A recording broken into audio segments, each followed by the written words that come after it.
Bapak Ibu. Sebagian besar kita menjadikan kenyamanan sebagai tujuan hidup kita. Dan kenyamanan mereka, kenyamanan kita, itulah yang membuat kita mencari pribadi yang lain. Mencari Allah yang lain. Yang bisa menjawab kenyamanan yang kita inginkan di dalam kehidupan kita. Yang mau jawab kenyamanan yang menurut kita di situ kita tenang, di situ kita merasa teduh, di situ kita merasa aman.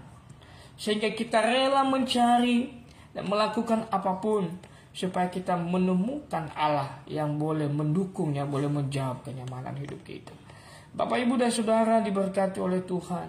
Kenyamanan hidup itu seperti apa, Bapak Ibu? Mungkin tentang tubuh yang sehat, ya. Mungkin dengan banyak uang. Mungkin apalagi Bapak Ibu dan Saudara, mungkin dengan rumah yang mewah. Mungkin dengan kerjaan yang gampang. Mungkin dengan mobil keren. Yang mungkin dengan supaya orang bisa menghormati kita, bisa menghargai kita. Sehingga banyak orang mencari kenyamanan itu dengan cara menduakan Tuhan, dengan cara tidak datang kepada Tuhan yang menurut kita ini menderita, ini sulit kalau saya mengikut Tuhan Yesus. Tidak ada sesuatu yang membuat saya nyaman. Harapan saya, keinginan saya, yang saya rindu, yang saya cita-citakan tidak bisa tercapai. Kalau saya mengikut Tuhan Yesus butuh proses yang lama. Tetapi padahal aku butuh hal ini dengan secepatnya, yang instan. Maka dengan demikian ada banyak di antara kita, Bapak, Ibu, dan Saudara, memberhalakan semuanya itu, menjadikan Allah bagi mereka semuanya itu.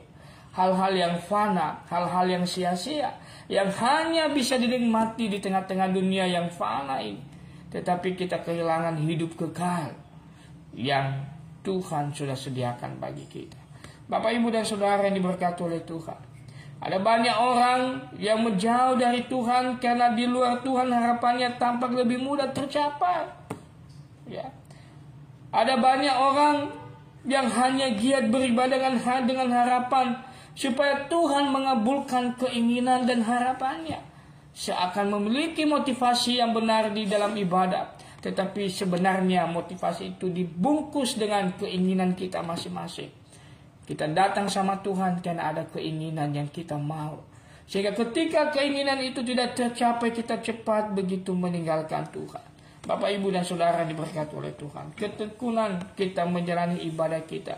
Di balik motivasi untuk mendapatkan sesuatu selain mencari perkenanan Tuhan atas hidup kita. Itu bukan ibadah kita yang sejati. Itu bukan ibadah, itu bukan penyembahan kita yang sejati kepada Allah yang benar.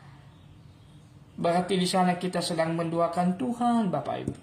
Kalau kita hanya mencari keuntungan pribadi kita di tengah-tengah persekutuan di mana kita ada. Bapak, Ibu, dan Saudara diberkati oleh Tuhan Yesus Kristus. Kalau kita belajar dari bangsa Israel,